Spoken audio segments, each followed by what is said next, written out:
Tales of the Jedi, the Golden Age of the Sith, is set 5,000 years before the Battle of Yavin.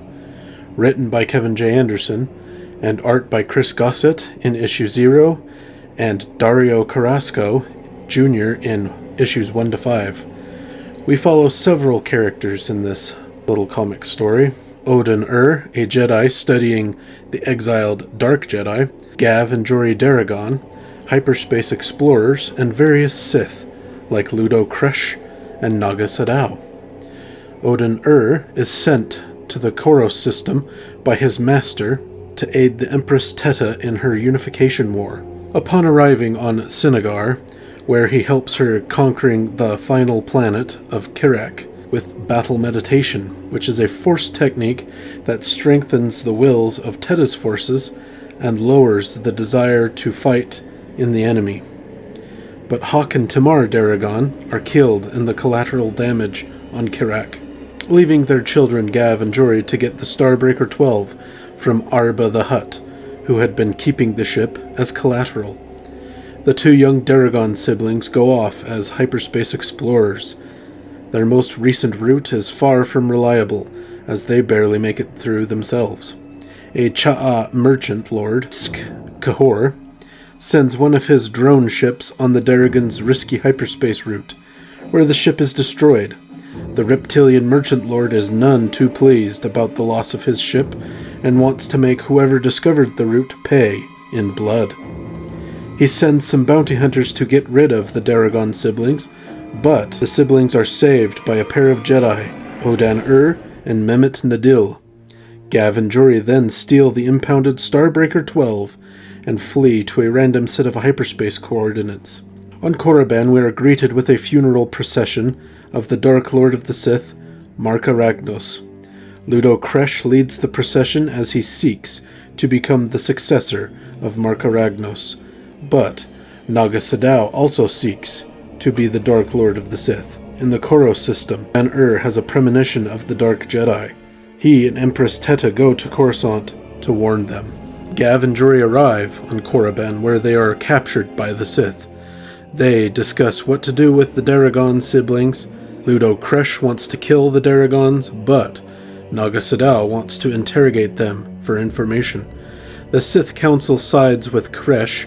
Sadow, however, takes matters into his own hands and breaks the siblings out, but he makes it look like the Republic has rescued the Daragons.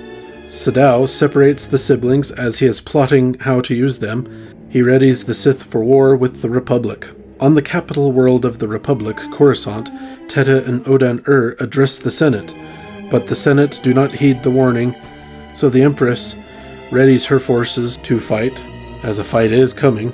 At the hidden fortress of Naga Sadow on Karashian, Sadow has been teaching Gav Daragon Sith techniques, as Daragon has force talent. And on Kar Delba, Sadow's decoy fortress, Jori Daragon, is held, where Sadow tells her to return home in the Starbreaker 12, and she leaves, reluctantly, as she doesn't want to leave her brother, but she has to leave.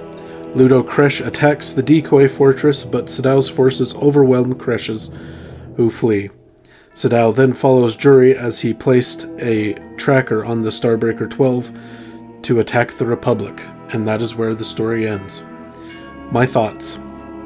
The first thing is that the Sith, I guess, culture and architecture and everything is heavily inspired by Egyptian culture and stuff like that. There's a few characters that have a beard that's very reminiscent of the beards of the pharaohs. We literally see the Valley of the Sith Lords, which is obviously inspired by the Valley of the Kings in Egypt. They're even wearing similar types of clothing and things like that. And I liked that. It's different for Star Wars. It's really cool to see the Sith species more. There are species that I really like and want to learn more about. I think they're fascinating, and you get some of their, I guess, how they rule and the leadership and whatnot in this story. And I'm sure we'll get more in other issues of Tales of the Jedi. I liked the art in these issues. I thought they were pretty cool. I like the style. As for a ranking of this little arc of 6 issues, I'd give it 7.5 out of 10. I don't know if that's a little too high or a bit low, but I enjoyed it, but also I don't think there was anything that wasn't like, I wouldn't say epic, so it definitely doesn't deserve a 9 or a 10. I mean, you could maybe give this an 8, but again, it's just not a ton happens in it, really.